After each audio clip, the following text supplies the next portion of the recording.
I really appreciate Michael putting this together because it's a chance to hear people we don't normally get to see, and I really enjoyed Darian and Luke. I mean, it's great stories and great music, and we don't get this anywhere else, so I appreciate it. This song, I'm gonna do a lot of talking, I think, which anybody who knows me won't be surprised by that. But this song is first time I've ever played it out anywhere. I've had it around for, I don't know, a year or two, but it's not maybe finished, but this is where it is at this point. But picture a guy that is in a relationship and he's really committed to it, but maybe his partner is not quite as into the endeavor, and it's causing some heartache for him. So spends a lot of time waiting, a lot of time hearing lies. It's harder than the waiting, harder than waiting. I'm gonna take that from the top. Harder than the waiting, harder than the waiting is hearing your lies. Waiting, harder than the waiting. What's harder than the waiting is hearing your lies. You come home with no money and a brand new brew, and I'm sitting home waiting on you, honey, with everything to lose. And the waiting, harder than the waiting. What's harder than the waiting is hearing your lies. Yeah, waiting. What's harder than the waiting? What's harder than the waiting is hearing your lies. And everybody tells me they see you, honey, out there on the town. How we gonna make ends meet, baby, if you're never around? Yeah, waiting, harder than the waiting. What's harder than the waiting is hearing your lies. And the waiting, what's harder than the waiting? What's harder than the waiting is hearing your lies. Killer. Not sure what volume I wanted on that song. It's kind of up and down there. All right. I might stand up. All right. Yeah. I don't know what to do here. I'm sitting down here. I feel like I'm gonna stand up. Get this shit really started now. Get all stood up. Real. Anybody been stood up before? Oh yeah. That's the song right there. Has anyone ever stood up before? Tell me how you like it. Is that what you just said to me? I like it really high. Right about, please. That wasn't coming for me at all. That thing was, yeah, it looks perfect. All right, there we go. This is just the way I like it, Luke. Good man. All right, this song is semi-autobiographical. All right. It's about a guy that, guy might be me, guy that had a breakup, and he's sitting at home and he's thinking about his girl an awful lot, and he's just wishing that he could maybe see her another time and get her, stop thinking about her so much.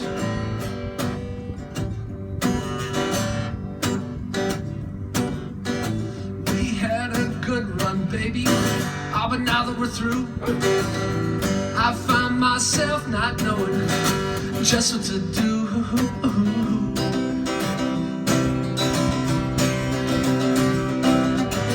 I tried to meet a new girl out on the streets, and I say hello to every woman I meet.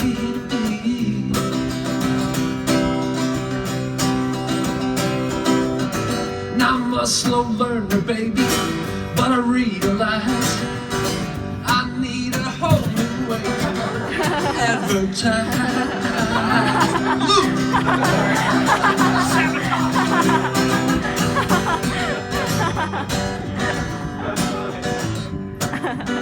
So I'm writing my number down in the ladies' stall. I'ma go on home and just wait for the call.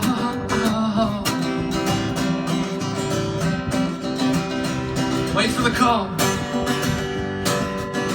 But I wouldn't mind seeing you, honey, one more time. Get you on my lap, sweet lover, and get you off of my mind.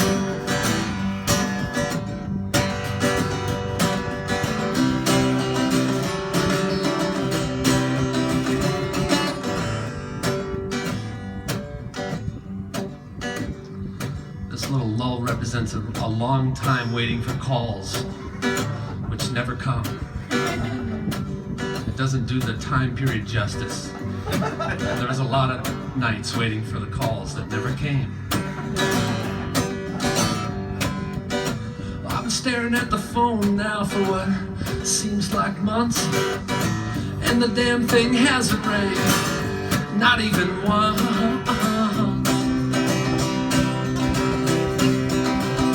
Not even once. So I slipped back down to the ladies' room. When I went inside, I was pushing a broom. It's my cover.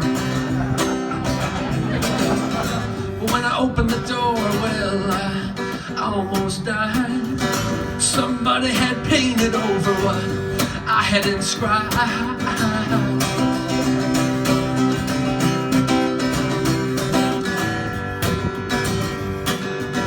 And I'd love to see you, honey, one more time. Get you on my lap, sweet lover, and get you.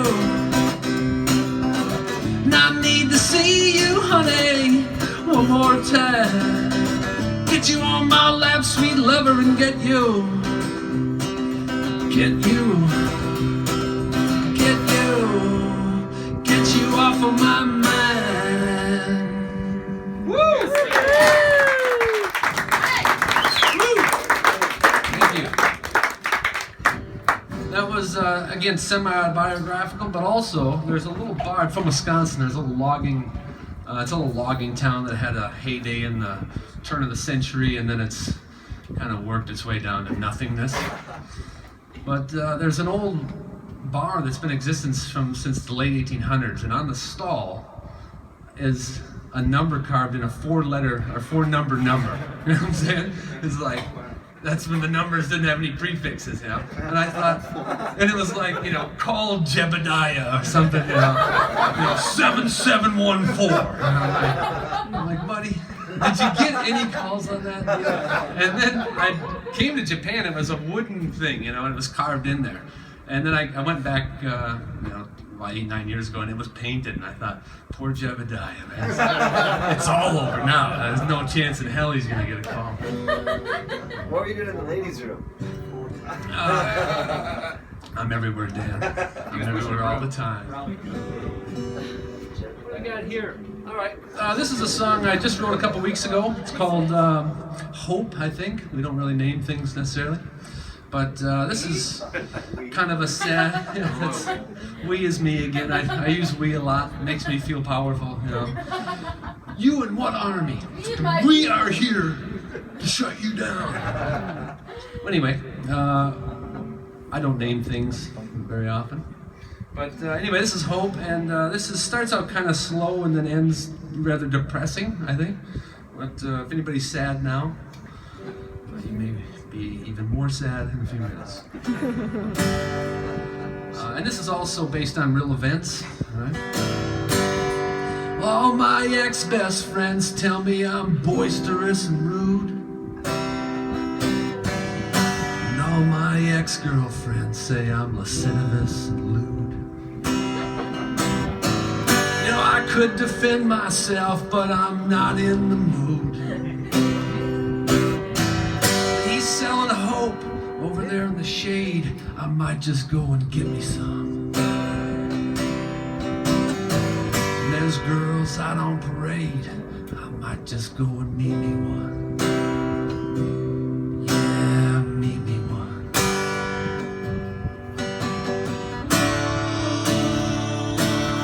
Oh yeah, I think I'll go and meet me one.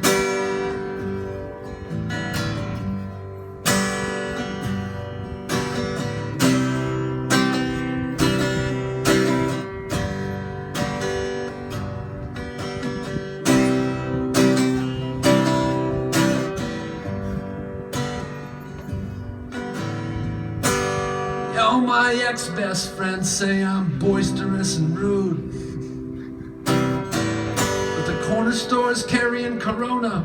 I think I'll change my latitude. And all my ex-girlfriends say I'm lascivious and lewd, but I just think people look honest when they're standing in the nude. They're selling hope over there in the shade, I might just go and get me some. There's girls out on parade, I might just go and meet me one. Yeah, meet me one.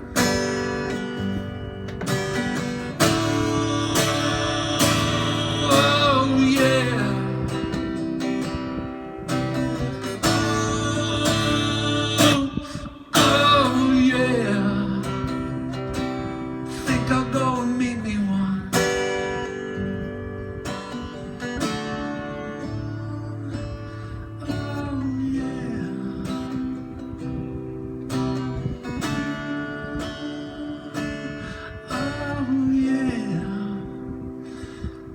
I'll go and get me some.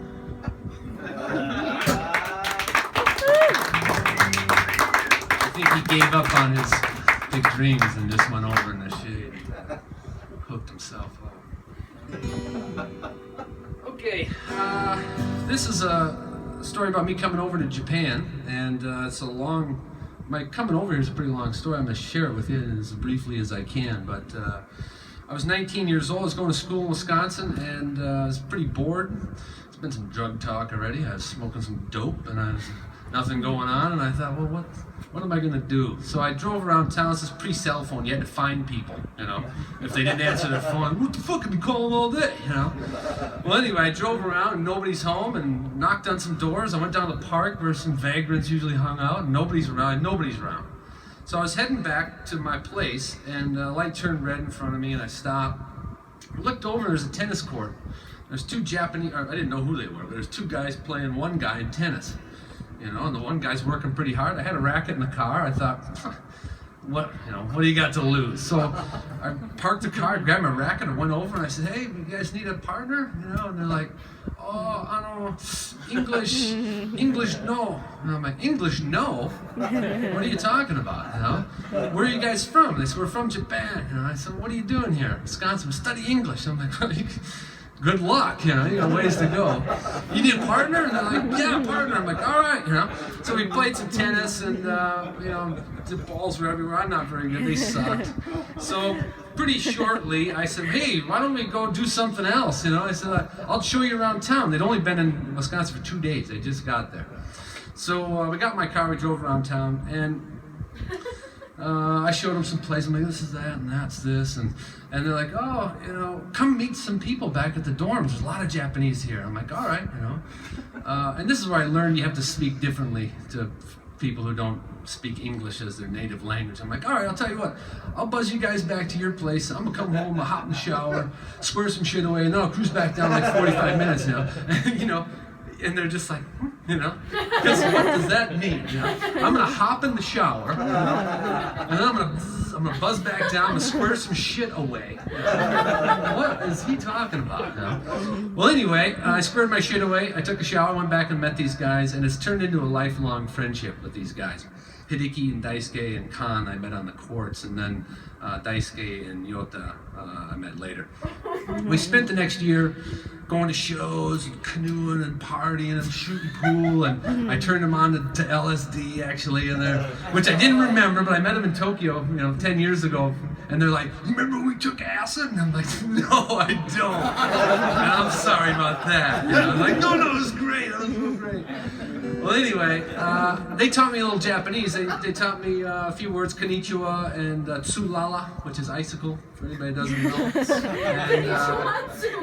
And anatta wa utsukushi, those things I remembered. So years later, I was in a bar. I graduated college. I became a high school teacher in the neighboring town. I was teaching high school there. And after high school one night, a bunch of teachers went out to a bar, and there was a girl sitting at the bar.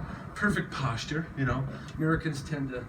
Perfect posture, Asian descent, and I thought, she's Japanese, I'm pretty sure of this, What do I got? I got konnichiwa, I got tsulala, it's really nothing. I got anatta utsukushi, that's something, So I saddled up and I said, "Hey, konnichiwa." She's like, "Oh, konnichiwa, sugoi, You speak Japanese?" I'm like, "Yes." Tsulala. From hanging down. But anyway, that's Yuri, and Yuri and I became really great friends. We dated for a while, and she had to go back to Japan. And then, this is a long story, like I said. This is my last song. But anyway, Yuri went back to Hokkaido. She's from Sapporo, went back to Hokkaido, became an English teacher there. A couple years later, she came back to the States to brought her students over, do a homestay. And her students met my students, and it was just a great experience. So she said, "Next you gotta come to Japan." And I said, "Yeah, it's a good idea. Next summer, we'll plan it." I said, "Hey, Yuri, before I come, I'd like to try to find my old friends, Daisuke and these guys." So I'd saved these letters in my old college box.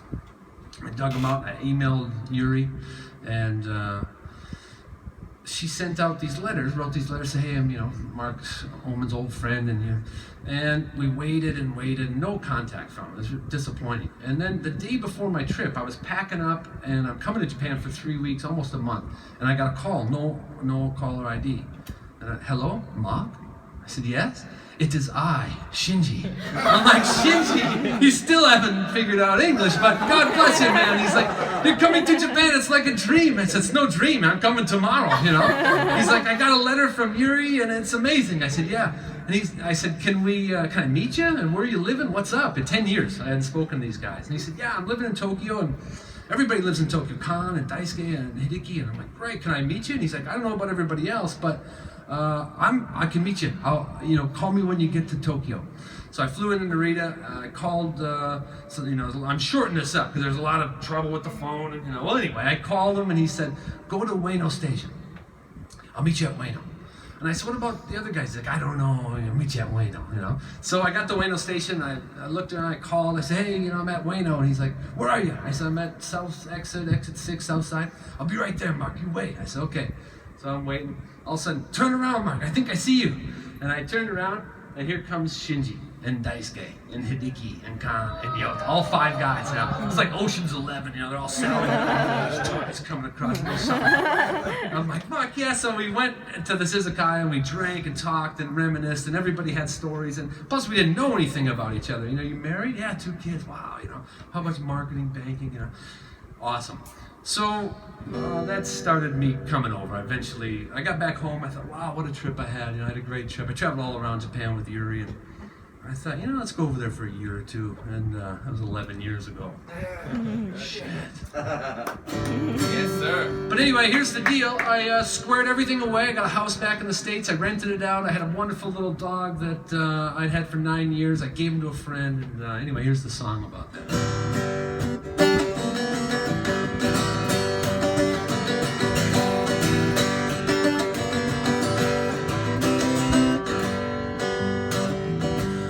My monkey on the railroad track.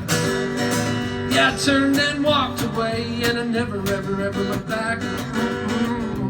Never since then. Well, I've been doing fine. I threw some shirts in a borrowed bag. I found a home for my dog, and I watched her tail wag. And ever since then, I've been doing fine. Traveling with a clean conscience and a dirty mind. I left my baby at the airport gate. I said I won't be coming back, so it makes no sense to wait. And ever since then, I've been doing fine. I boarded a plane in the afternoon, and when it touched down, I was humming a different tune. And ever since then, I've been doing fine. I'm traveling with a clean conscience and a dirty mind. Some of the details have changed. I wrote this about 10 years ago, but I got me a job at a technical school, teaching Japanese kids all about the golden rule. And ever since then, well, I've been doing fine.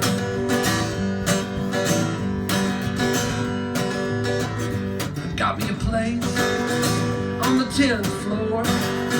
I got beautiful women coming in and out of my door. Oh yeah, and ever since then,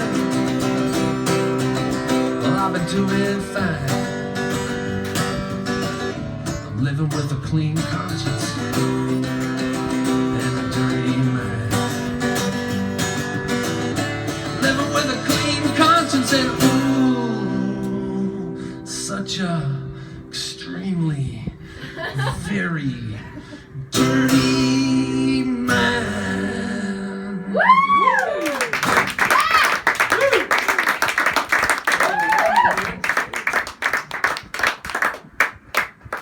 Sorry about that song, Yoshi. That's from the past. Now I got one beautiful woman coming in out the door. Moved into a different house, got a different job, depressed, no money. Just kidding, I couldn't be happier. Baby. Alright, I might sit down for that.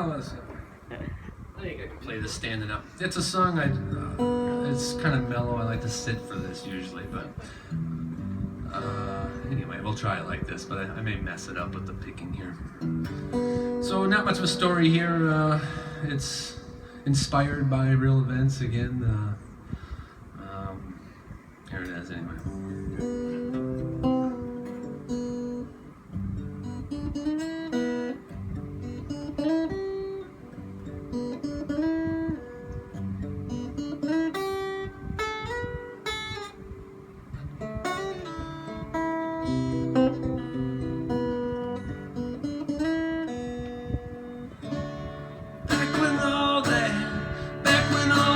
Shit was going down. I always knew that you would come around when you woke up. When you woke up.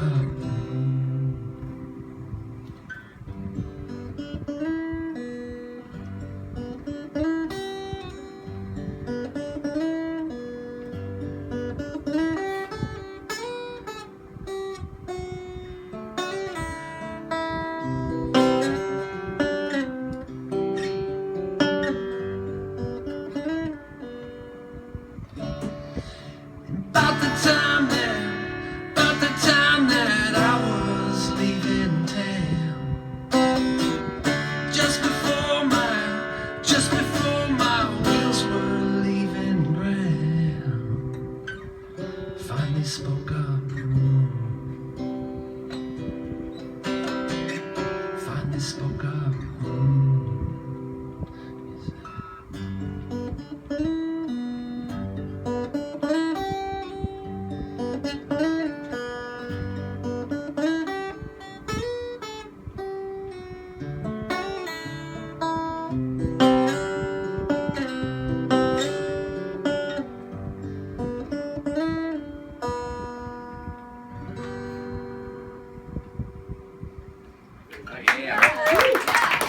Should have sat down for that.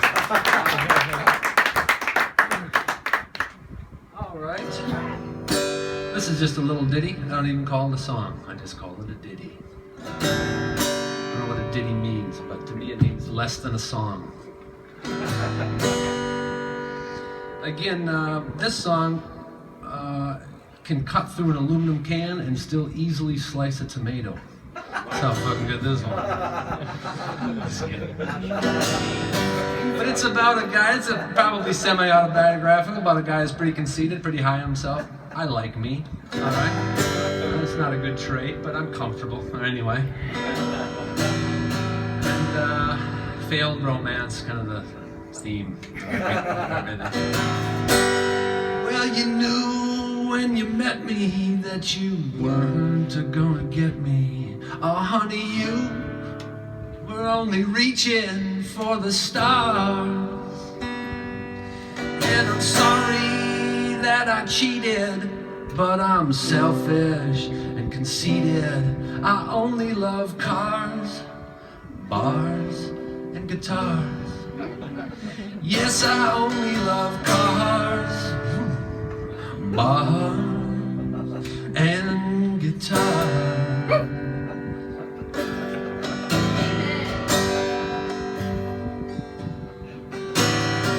I can see now in your eyes that you're starting to realize, oh, that this thing, well, it ain't going quite as you planned. But I'm leaving today, yes, I'm going away. But you can keep that little parting gift that's on your hand. And you knew when you met me that you weren't gonna get me. Oh, honey, you were only reaching for the stars. And I'm sorry that I cheated, but I'm selfish and conceited. I only love cars, bars, and guitars.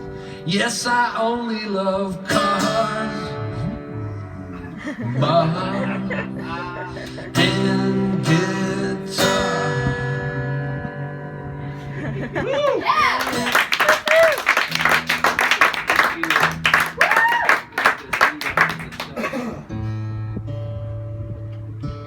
I like this old guitar.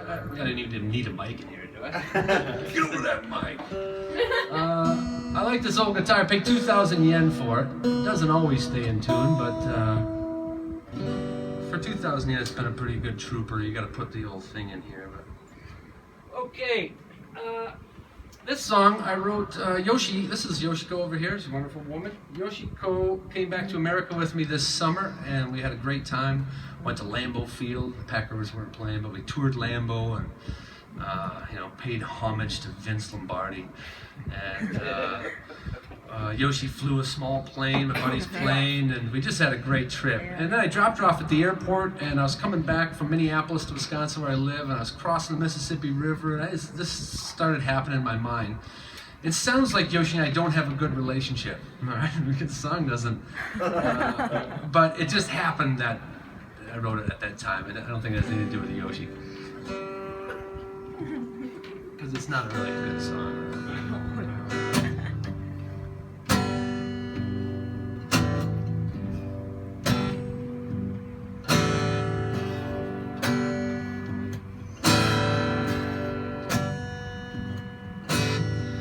And the river knows best. It gets out of town. Yes, it ain't got a woman dragging it down. I think I'm gonna take me a little midnight swim.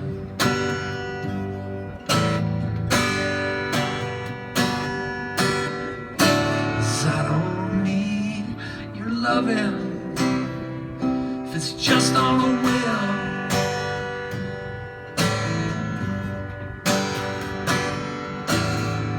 And the river took the words right out my mouth. I'm blowing this town. I'm heading down south. I think I'm gonna take me a little midnight swim.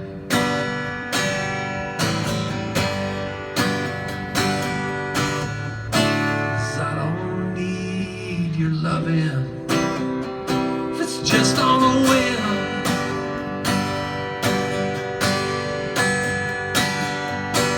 'Cause I don't need your loving if it's coming on a whim.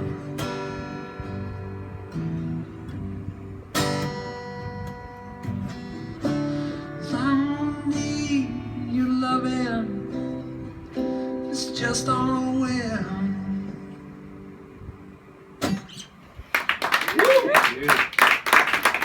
Ladies and gentlemen, it's never on a whim. Okay, Darian had a song. She said, "You ever do things over and over and over, and you wonder why you don't break free from that cycle? Part of you likes it, but you basically hate it." Same situation here. This was actually a poem I wrote quite a few years ago. In thinking about coming to Japan, I thought I had a good life. I was a high school teacher 9 years, another 11 I could retire. And I just thought, what? Are you sure you want to do this, man? Go over to Japan. But I was in a relationship that I met her in middle school. We dated for a few years. She ended up hooking up my best friend, and I lost my circle of friends and her. And then, I guess it's storytelling night. I'll just give you this little extra piece I wasn't going to tell you. It's a little personal. We met in 8th grade. She's from Milwaukee, which is a huge city from compared to where I'm from. And she showed up, and she's her dad was a Vietnamese, her dad was an American soldier, her mother was a Vietnamese secretary. They met in Vietnam. And beautiful, just an incredibly stunning, beautiful young lady, and she was wearing zippered pants. This was like 84 probably. Michael Jackson and stuff was popular, and she had kind of frizzy hair and some jewelry, and she's just walking, and I'm like, who? And I knew everybody at my school. It was a small town, so we grew up together, and all of a sudden, here's this girl that I'd never seen before. I thought, my God, that's what I've been missing, right there. So I got on the school bus, and I'm like, listen, everybody, out the window, look, right there, zipper pants, curly hair, anybody know her, And some girl's like, that's my cousin. I'm like, get out. And I sat down next to her, like, tell me more. And do you have a number for her? And she's like, yeah, it's my cousin's number, So I got home, and I called this number, and it was busy for hours and hours. I was dialing. Finally, I got through it like 9 o'clock. I was calling from 5 o'clock to 9 o'clock. The phone was busy. And I got, it's ringing, And I got, hello! And I'm like, it's her dad, and he's just pissed, She's been, and is Angie there? Jesus Christ, And hi, I'm like, hey, this is Mark. I think we had eye contact out by the buses today. And I spun around. I'm like, hey, remember that? And he's like, kinda. Well, anyway, I really like you, I think, Well, anyway, we started dating. I met her, and she's like, well, meet me at 4th hour in the library. I'll see what's up, So I got there, and we met, and I'm like, oh, and she's like, yeah, you're cool. Well, anyway, some notes got passed, a few calls, and we're a thing. We're an item, major item. So a few weeks later, there's a football game, and my buddy lives by the football field, and there's a party at his house instead of, you go to the, bye, Ma, thanks for the ride to the game, and then you run to the party, and then, well, anyway, I got wasted at this party, and where's Angie? Where's Jason? And then all of a sudden, they're like, no, everybody's like, we don't know, And they're coming down the sidewalk, hand in hand, arm in arm. I'm like, what's up? And they're like, sorry, man, As those things happen when you're in 8th grade, you're like, we're together now, I'm like, geez, I spiraled into this temporary depression. Well, anyway, we got. Sorry, this is too long a story, I think. So, that was 8th grade, all right? 9th grade, maybe. I go on with my life. She's still there. These two are an item for years, all right? So, about my junior year, I pass her in the hallway. She's still, the sexy as can be, and she's like, what do we got here? I got a little note, I open this note up, it's like, hey, what's up? I don't remember, some innocuous bullshit, but oh, she's reaching out, you know. Well, then I start getting calls, and she's like, you know, I really want to get together, and I'm like, listen, Ange, I said, I'm all for it, you know. You break up with Jason, and we're good to go. And she's like, well, you know, I don't really want to break up with him. I just kind of want to know what I've been missing. And I'm like, what do you mean? And she's like, I just want to really sleep with you. I thought, well, we could probably do that. Could be arranged, you know. And I don't, to this day, don't understand, but my parents were going out of town the following weekend, and they should have learned from prior experience. But for whatever reason, I was left home alone, you know. I don't understand this at all, honestly. But my dad had a Corvette, and I knew right where he hid the keys in a, you know, very weakly hidden spot, you know. So anyway, I got the keys to the vet, and I went over to pick her up, and I scored some beer beforehand, you know. So we get back to the house, and we're 10 minutes in, we're going at it. Everything is, my dreams are coming true, you know. And the phone rings shortly thereafter, and, you know, we're kind of cooling down. That was awesome, you know. And is Angie there? I'm like, it's her cousin again, that same cousin that was on the bus. And I'm like, well, yeah, just a second. So Angie gets on and she's like, what do you mean? And just tell him I'm at the mall. Tell him anything. I don't care. You know, all right, bye. And I'm like, what's up? And she's like, oh, Jason's over at my cousin's house, wants to know where I'm at. I'm like, well, what'd you tell him? Told him, you know. I'm like, all right, well, that's good. Well, anyway, half hour later, we kiss and making out again. And all of a sudden, the phone rings again. She's like, somehow he found out where you are. He's on his way over. You know, somehow. You fucking told him, you know? And I think she waited, because the cousin's house is like at least 10 minutes from my house. Now, Jason was obviously flying, you know, 71 Monte Carlo, 350, and a 4-barrel. So he's flying, but she's like, what do you mean? She's like, he's on his way over. And he's like, Jason's coming. And at the same time, the phone goes down. These Mickey Thompson 70s come stretching into the driveway, you know? Fuck! I'm like, get in my bedroom, you know? And I threw out some boxers, and I thought, what's that? Cereal, you know? So I'm in the kitchen, I got a box of cereal. I'm like, Jason, what's up? You know? And he's like, where is she? I'm like, where's who? And he's like, you fucker, you know? Goes right to my bedroom. We're ex-best friends, so he knows right where everything is. He used to stay over, you know? You hear some screaming, get in the car, you dirty bitch, you know? And he comes after me, and I'm like, hey, payback's a bitch, man. You remember the deal? And we're fucking going at it. My parents had a TV on a stand with a VCR on top of the TV, you know? And we go into that, and bang! It's all over, you know? TV's gone. VCR is busted, the little doors land there. I'm like, hey, dude, you know? And he's like, fucker, you know? Woo! The way they go. So, anyway, you're getting the whole story, all right? Sorry. This is seriously intense. We're not even into it yet, but all right, this is it though. So I go wakeboarding with my buddy a couple days later, all right? I think the next day. Might have been skiing at the time. I don't know, I'm skiing, and I take a big digger, dislocate my shoulder. I'm in the water, dislocated shoulder. Holy fuck, never happened before. I didn't know what's going on. And I got it in, got in the boat, and I, you know, there I am. My parents are still out of town, so now I got this dislocated shoulder, made myself a little sling, and I'm just like, it's back in, I'm all right, but it's, you know. And I had a Fiat X19. I don't know if anybody knows a Fiat X19. A little tiny, like a Fiero. Yeah, it's like a little Fiero-looking thing, you know. But it didn't have a starter, so you had to push start it. You know, it's a small little car. You push, you jump in, blah blah blah. You're good to go. So anyway, I parked this thing at Chieftain Oil. There's a gas station in town. There's a little bit of a ramp on one side, so I parked it on the ramp, and you know, if we leave, I just away you go. And so we're out there, everybody meets there, and we're smoking and hanging out, and all of a sudden, whoo, that fucking Monte Carlo pulls up, and Jason and Angie are in the car. He blocks in my Fiat, comes out, and gets me in a headlock. I'm basically defenseless, I got one wing, you know. Gets me in a headlock, and Angie comes over and starts punching me in the face in front of all these people. And she's like, you raped me, you fucker, you raped me, you know. And I'm like, you know, they concocted this story to save Jason's face, you know? And I said, you know, I busted free from this, and the, you know, people are calling the cops, and they take off. So the cops come, and they're like, what the hell's going on? I'm bleeding, I got my arm in a homemade sling, it just looks ridiculous, And I said, I want to tell you exactly what's going on, because I'm worried about this. So we went down to the police station, I told the whole story. I said, listen, got the note, and Jason, the football game, squealing, and Mickey Thompson's.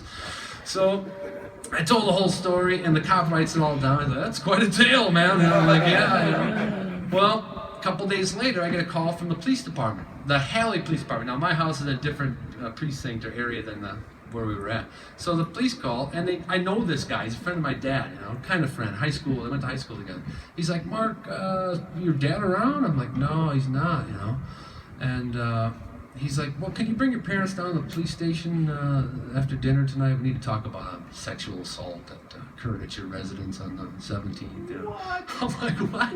So, oh my God. I said, all right. Hoyt is this guy's name. His first name's Hoyt. He's a sheriff of the town. So anyway, dinner time. I'm like, Mom, Dad, what's going on after dinner? And they're like, well, what do you mean? And I'm like, well, you got any plans? And they're like, well, what do you mean? And I'm like, because we got Hoyt called, he wants to go to the police department. What the hell for? I'm like, I have no idea. He's like, Hoyt called, wants us to go to the police department, you have no idea.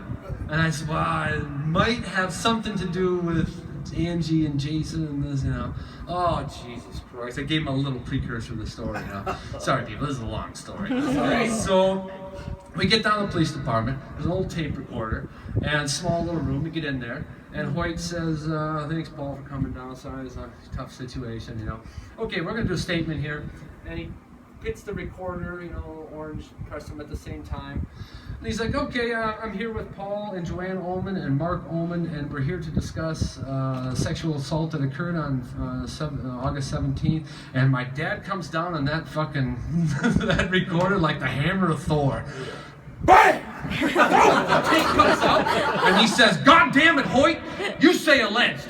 From this moment on, you say alleged in front of sexual assault every goddamn time.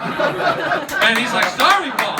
Sorry, Paul. I didn't even think about it. He's like, well, you think about it from here on out. And I'm thinking, you fucking go, Dad. Go, Dad. He's like, you say alleged every time from here on out. Got it. And he's like, I got it, Paul. Gets the tape. I'm here with Paul and Joanne and Mark Roland to discuss an alleged sexual assault that occurred at their residence on the 17th. Now, the truth will set you free. I'm a believer in that.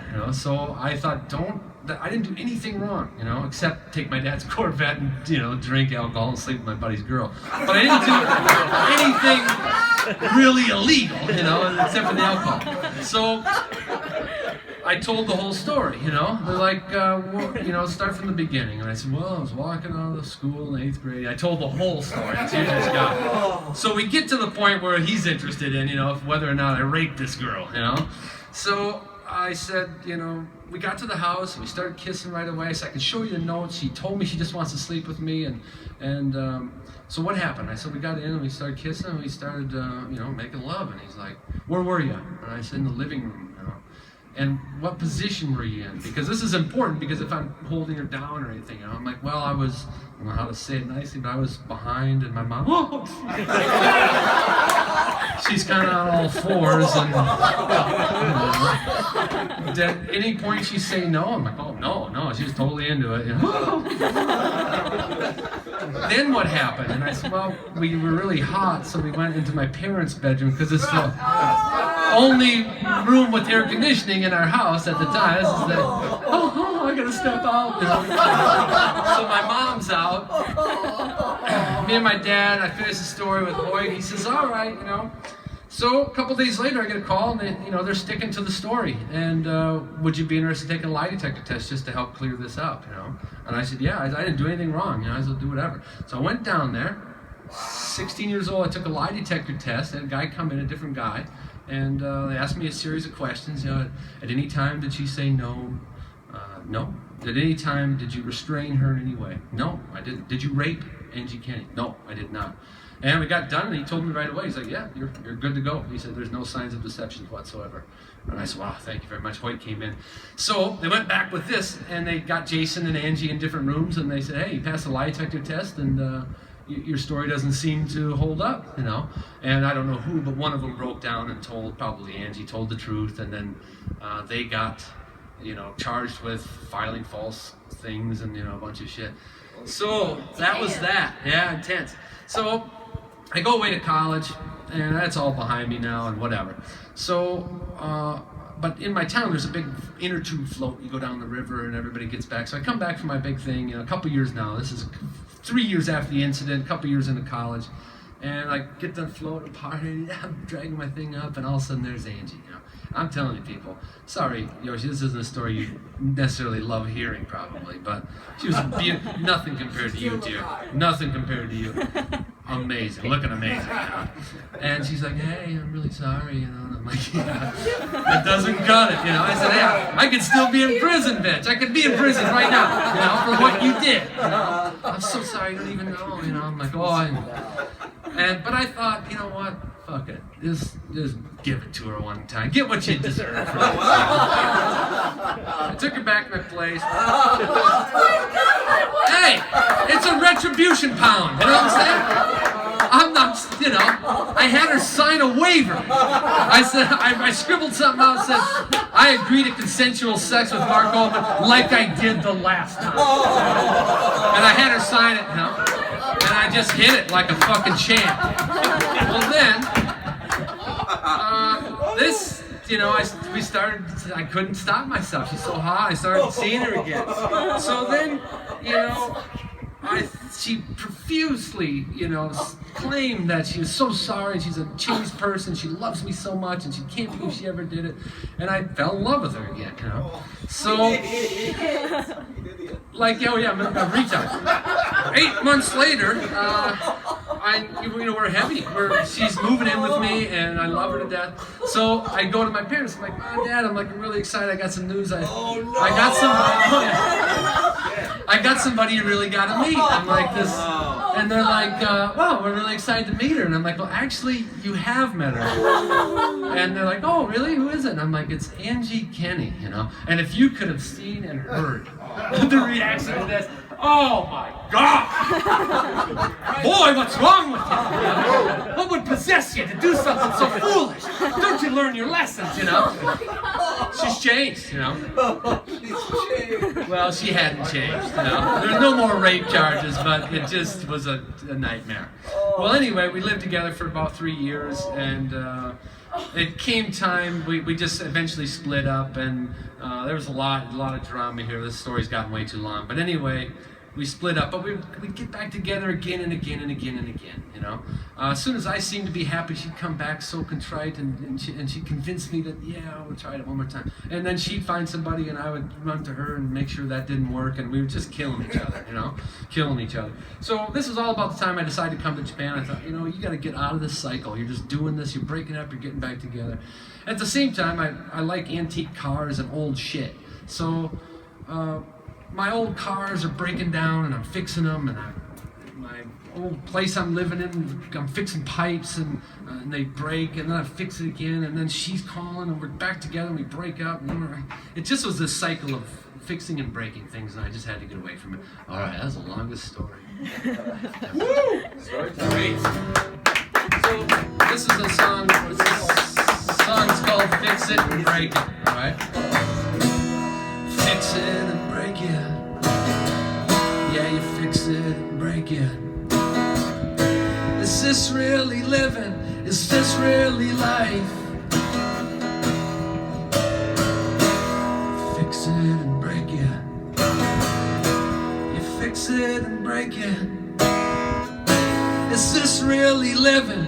Is this really life?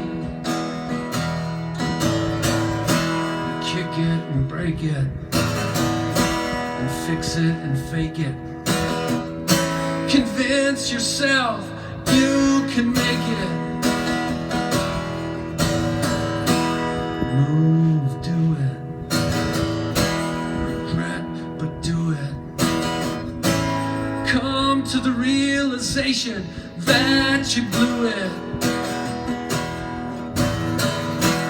You can fix it and break it. Fix it and break it. Fix it and break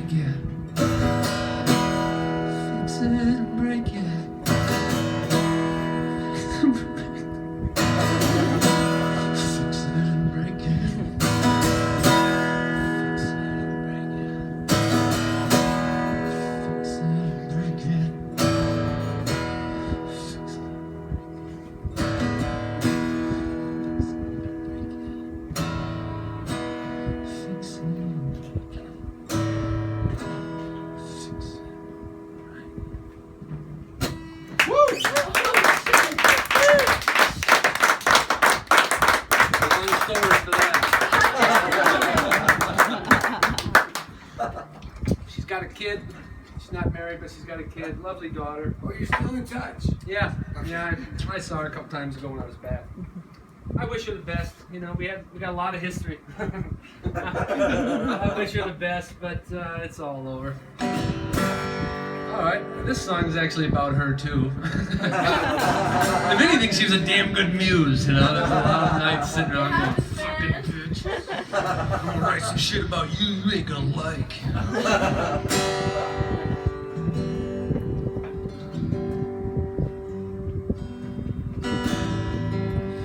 That's no good for me. Drinking here all day long.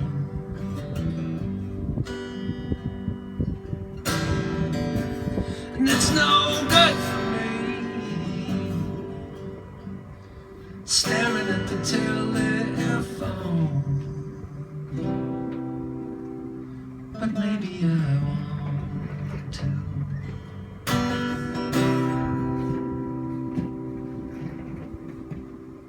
Yeah, baby, I want to.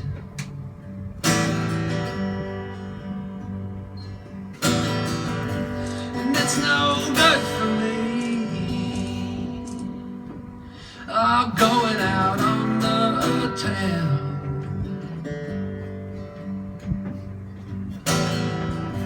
And it's no good for me. Letting you let me down.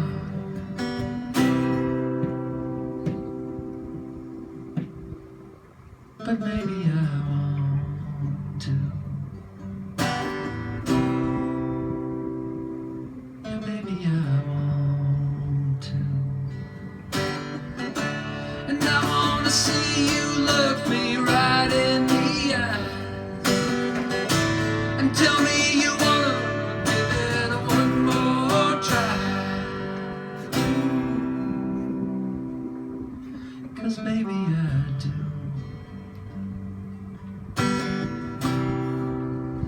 Yeah, maybe I do.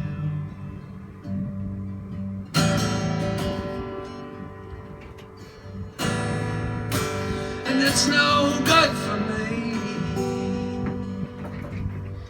living this life of sin.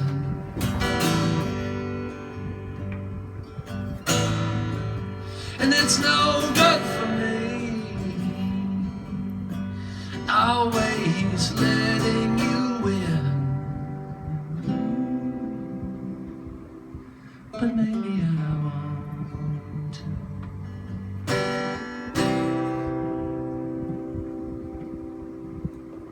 Yeah, baby, I want to. And I wanna see you look me right in the eyes and tell me you wanna give it one more try. And if you won't, honey, tell me why. 'Cause maybe I do.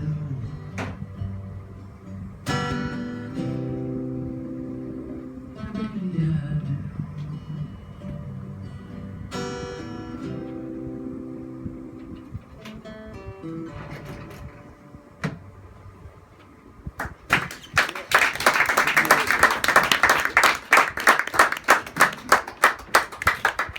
Does anybody need a break? You guys need a break from me for a few minutes? Oh, sure. No? All right. You need a break. What's that? You alright? Yeah, I'm all right.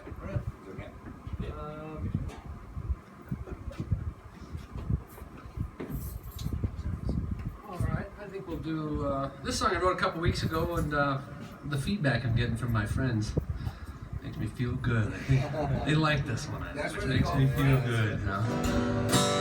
Now this is kind of a hard luck story, like they all seem to be. I was, getting ready for this tonight. I thought, Jesus, you don't have a happy song, man. You got nothing resembling a happy song. The bowling song was pretty happy.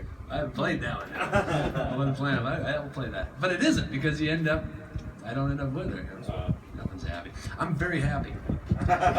So maybe that's how I get all the stress out in the music. I just live life happy after for that. So anyway, this song is not necessarily about me, but it's about a guy who met a girl and he's decided that he's amazed that she's the one, and he's gonna, you know, we'll see what happens here.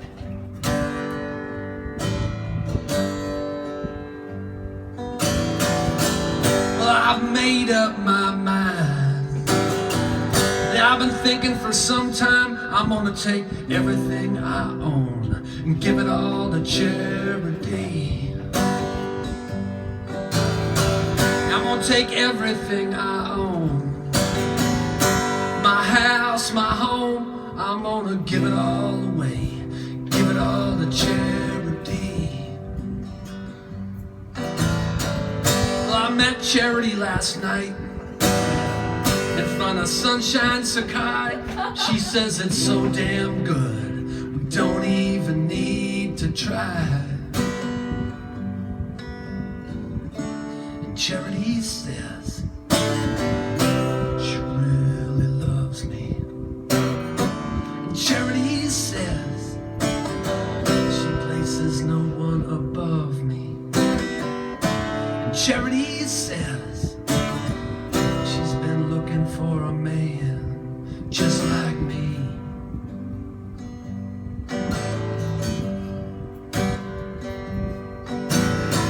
Well, I've lived 45 years with open eyes and open ears, and I never heard anyone say anything so sweet before.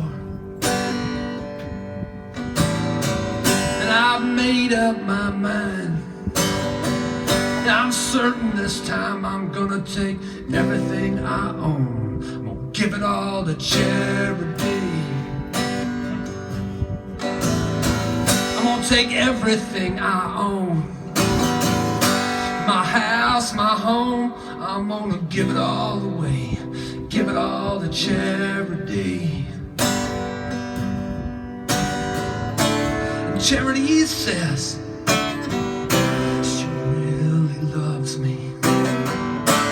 Charity says she places no one above me. And Charity says she's been looking for a man just like me.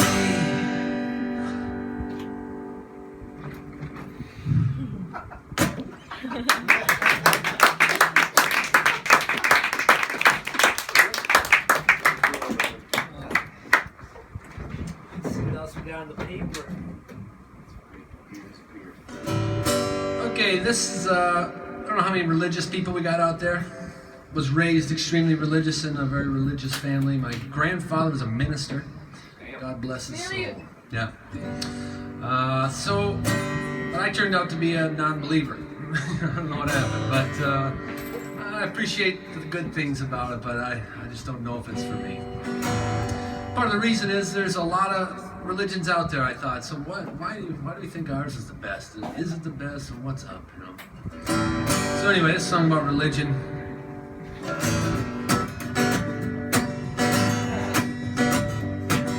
Well, I've been told about the pearly gates behind which happiness waits.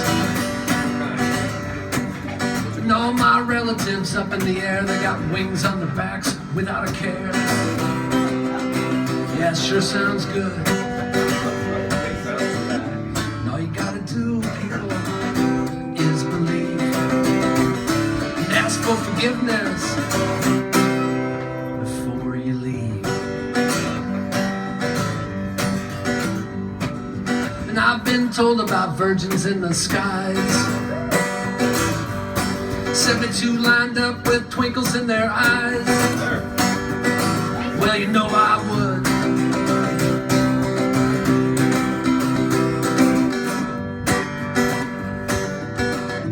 All you gotta do, people, is believe.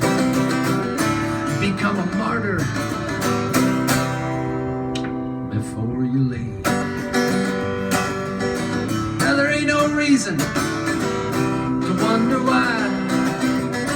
No need for teardrops from your eyes. Just choose the place you wanna go to after you die. And I've been told about a lotus flower. Told about a lot of shit, actually.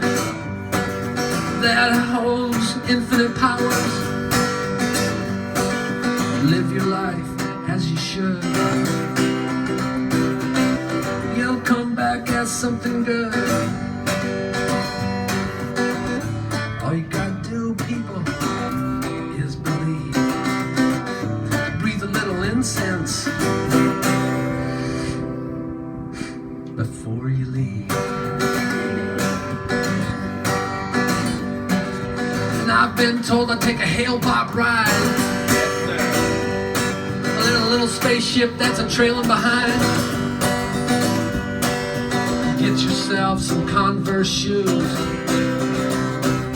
Castrate yourself, you got nothing to lose. Yeah. All you gotta do, people, is believe. Become a eunuch before you leave. Now there ain't no reason to wonder why. No need for teardrops from your eyes. Just choose the place you wanna go to after you die. Woo! Yeah. What's that? That's a song about being castrated and dying. You say you had no happy song. Yeah, that's true. I should have told you about that song briefly, but there's the Heaven's Gate cult that believed that there was a spaceship. Can you believe this? Where is it? They believed that the Hale-Bopp comet that was coming had a spaceship trailing behind the comet debris, where if they wore certain clothes and castrated themselves and got Converse shoes and put them out nicely and then drank the Kool-Aid, that T and Doe were going to get them up on the ship and they're going to the next level where eternal bliss waits Dude, it patiently. almost worked. Well, they're happy now, I think. Yeah, they might be there. You know? God bless you It's guys. a terrible place for a spaceship to fly in the debris field. I thought it was, they said it was right Never tell me behind the it. odds. They're like right behind it. Well, hide behind it. Yeah, hiding behind the It's more believable than you think, Mark. I was funny. Yeah, tell me more about this later on. Right? I'm really interested. This seems plausible, actually. I was a young I thought it was in the debris field. What you're saying makes a lot of sense. Yeah, it could be there. Behind it, right? So the Earth can see it. Okay, well, tell me more. This is my last one, I think, and this is a song about memories, and we've got the ability to remember things differently if we want. And I've come to realize that over time that you don't have to be a slave to what actually happened. Right? If you don't like it that way, you just change it. I found incrementally is best, because if you just try to like put in a new memory, your brain's like, come on, you know what happened, you know? But if you just change the details, start with your shirt, you know? I was wearing a blue shirt. I was actually wearing a green shirt.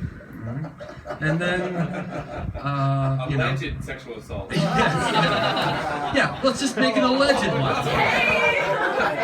Damn. Damn. This guy's a dick. Look at him. Look at him. Look at him. You're a realist. Look at that camera on there. Okay, well anyway,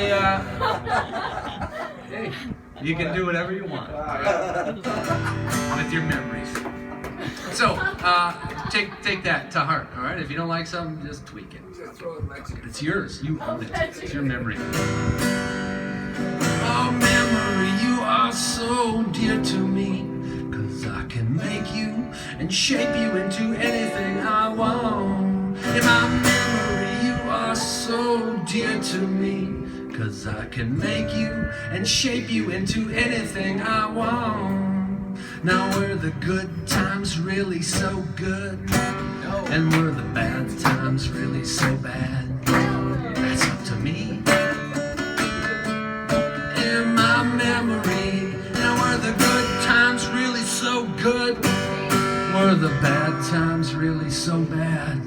That's up to me. In my memory, oh memory, you are so dear to me, 'cause I can make you and shape you into anything I want. In my memory, are so dear to me, 'cause I can make you and shape you into anything I want. Now was it really such a magical night? And were the stars really shining that bright? That's up to me. In my memory, now was it really such a magical night? And were the stars really shining that bright? That's up to me. In my memory, oh memory, you are so dear to me, 'cause I can make you and shape you into anything I want. In my memory, you are so dear to me, 'cause I can make you and shape you into anything I want. Now was Sunday night really that great? And did you really stay out that late? That's up to you. In your memory, now was Sunday night really that great? Hell yeah. And did you really stay out that late? Of course. Almost certainly. That's up to you. In your memory, our memory, you are so dear to me, 'cause I can make you and shape you into anything I want. Everybody. Your memory, you are so dear to me, 'cause I can make you and shape you into anything I want. A little change of, yes, I can make you and shape you into anything I want. Woo! Yeah. Thank you so much.